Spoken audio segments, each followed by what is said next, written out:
one back output ပိုင်းမှာပူနေတဲ့လူတွေအတွက်ဘိုက်ကျစေဖို့ဆိုပြီးတော့မှအိတ်ထမှတ်တင်လို့ခေါ်တဲ့ sit up ဆိုတဲ့လေ့ကျင့်ခန်းကိုအကြိမ်အများကြီးလုပ်ပြီးမဲ့ဘိုက်မချဘူးဆိုတဲ့လူတွေအတွက်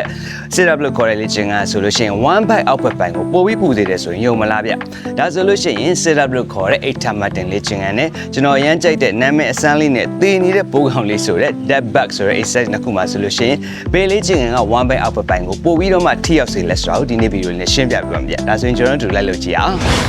ဒါဆိုရင်ကျွန်တော်ပထမဆုံး sit up ဆိုတဲ့အိတ်ထမှတ်တင်လေ့ကျင့်ခန်းကိုကြည့်မယ်ဆိုလို့ရှိရင်အဓိကသုံးတဲ့ muscle ကကျွန်တော် one bite muscle အပြင်ကျွန်တော်တို့ hip flexor ဆိုတဲ့ကျွန်တော်တို့ကြောရိုးနဲ့ကျွန်တော်တင်မောက်ကိုချိတ်ထားတဲ့ muscle ကိုတော်တော်လေးသုံးပြပါတယ်ဗျ။ဘာဖြစ်လို့လဲဆိုတော့ကျွန်တော် sit up လုပ်တဲ့အခါမှာဆိုလို့ရှိရင်ကိုယ့်ရဲ့ one bite ရဲ့ကျွန်တော်တို့ contraction length လို့ခေါ်တဲ့ညစ်နိုင်တဲ့နေရာလေးကတော်တော်လေးတိုပါတယ်။ဒါကြောင့်မို့ကျွန်တော်တို့ကြမ်းမြင့်မောကနေမှားလိုက်တဲ့အခါမှာဆိုလို့ရှိရင်ကိုယ့်ရဲ့45 degree လောက်လေလို့ရှိရင် one bite ကိုလုံးဝမထိတော့ hip flexor ကိုပို့ပြီးထိတယ်။ဒါကြောင့်မို့အိတ်ထမှတ်တင်ကိုအများကြီးလုပ်နေတဲ့လူတွေမှာဆိုလို့ရှိရင်ကိုယ့်ရဲ့ hip flexor muscle ကပိုပြီး tight ဖြစ်တဲ့အခါမှာဆိုလို့ရှိရင်ကိုယ့်ရဲ့ spine ကိုရှေ့ကို push လိုက်တဲ့လိုမျိုးဖြစ်ပြီးတော့မှ bike ကပိုပြီးပူစေတယ်လို့မြင်ရပါတယ်ဗျ။ sit up လို့ခေါ်တဲ့အိတ်ထမှတ်တင်လေ့ကျင့်ခန်းဆိုလို့ရှိရင် one bite အပေါ်ပိုင်းနဲ့အလယ်ပိုင်းကကြွတာတွေကိုထိစေပေမဲ့ကျွန်တော်တို့လိုချင်တဲ့ one bite output မှာပူနေတဲ့တူတွေအတွက်ဆိုလို့ရှိရင် hip flexor muscle ပိုပြီး tight ဖြစ်လာလေ bike ကပိုပြီးပူလာလို့ခံစားရတဲ့အတွက်ကြောင့်မို့ one bite output ပိုင်းအတွက်ဆိုလို့ရှိရင် sit up ကကျွန်တော်တို့သိပ်ပြီးထိရောက်မှုရှိတဲ့လေ့ကျင့်ခန်းတော့မဟုတ်ပါဘူးဗျာဒါဆိုလို့ရှိရင်သေနေတဲ့ပိုးကောင်လေးလို့ခေါ်တဲ့ dead bug ဆိုတဲ့ exercise ကရောဒီ exercise ကအဓိက target ထားတာကတော့ကျွန်တော် transversus abdominis ဆိုတဲ့ muscle ပါ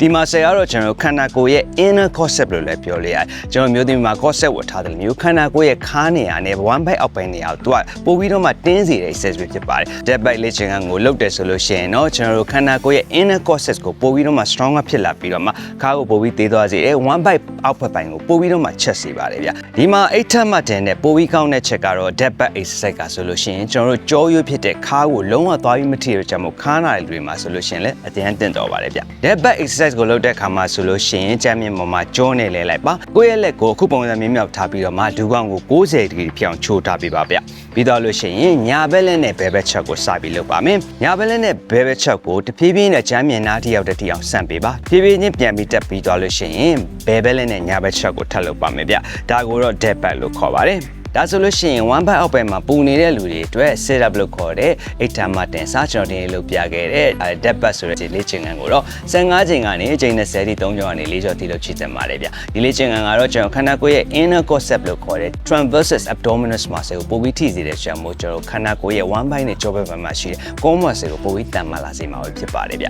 ျဒါဆိုလို့ရှိရင်ဒီလေ့ကျင့်ခန်းလုပ်ရုံနဲ့ bike ကကျသွားမှာလားဆိုတဲ့အဖြေက no ပါခင်ဗျနောက်တစ်ခါထပ်ပြောရမယ်ဒီလေ့ကျင့်ခန်းလုပ်ရုံနဲ့ bike ကကျသွားမှာမဟုတ်ပါဘူးဘာဖြစ်လဲဆိုတော့ကျွန်တော်အရေးပြားနဲ့ကြွတာကြားထဲမှာရှိတဲ့အစီကိုကျွန်တော်ခန္ဓာကိုယ်ထဲကနေမဖယ်ရှားမချင်းကျွန်တော်ဘိုက်ကကြာမှာမဟုတ်ပါဘူးဒါကြောင့်မို့ဘိုက်ကိုကြာဖို့ဆိုလို့ရှိရင်တော့နံပါတ်1ချက်ကာဒီယိုလေ့ကျင့်ခန်းလုပ်ကိုလုပ်ရပါမယ်ကျွန်တော်ကာဒီယိုလေ့ကျင့်ခန်းဖြစ်တဲ့ပြေးတာခုန်တာကတာလမ်းလျှောက်တာစတဲ့လေ့ကျင့်ခန်းကိုကျွန်တော်တစ်ခါကိုအနည်းဆုံးမိနစ်20ကနေ30အတွင်းကျွန်တော်တစ်ပတ်ကို3ချိန်ကနေ4ချိန်လောက်ထိလုပ်နိုင်ပါတယ်ဗျနောက်တစ်ခုကတော့ကျွန်တော်တို့မြေပြောသလိုပဲဒီ absent in the kitchen လို့ပြောသလိုပဲကျွန်တော်တို့ခန္ဓာကိုယ်ရဲ့ one bite ကဆိုရင်ကိုယ့်ရဲ့မိဖို့ကြောင့်နေရာစားရလို့ပြောပါတယ်ဘာဖြစ်လဲဆိုတော့ကိုယ့်ရဲ့စားသောက်ပုံစံမှာဆိုလို့ရှိရင်ကျန်းမာရေးနဲ့ညွှန်ထားတာတွေမစားဘူးစီကြော်တွေပဲမြဲစားမယ်ကစီတက်တွေအများကြီးစားမယ်ဆိုလို့ရှိရင်တော့အဲ့စီတက်ကျသွားဖို့လမ်းမရှိပါဘူးဗျအဲဒါကြောင့်မို့ကိုကဒီလိုမျိုးလေးကျင်ကန်လေးလုပ်ပဲကာဒီယိုအစင်ပြင်းပြင်းထန်ထန်လုပ်ပေးမယ်ကျွန်တော်တရက်မှာဆိုလို့ရှိရင်ငပြီးရင်ထမင်း3ပွဲလောက်ဆွဲနေတဲ့လူတွေအတွက်ဆိုလို့ရှိရင်တော့တော်တော်ကြီးကိုယ့်ရဲ့ရလက်ကိုရဖို့ခဲရမှာဖြစ်ပါတယ်အဲဒါကြောင့်မို့ကျွန်တော်တို့နေ့စဉ်မှာဆိုလို့ရှိရင်ကာဒီယို exercise ကိုကိုယ့်ရဲ့လေးကျင်ကန်မှာပအောင်လုပ်မယ်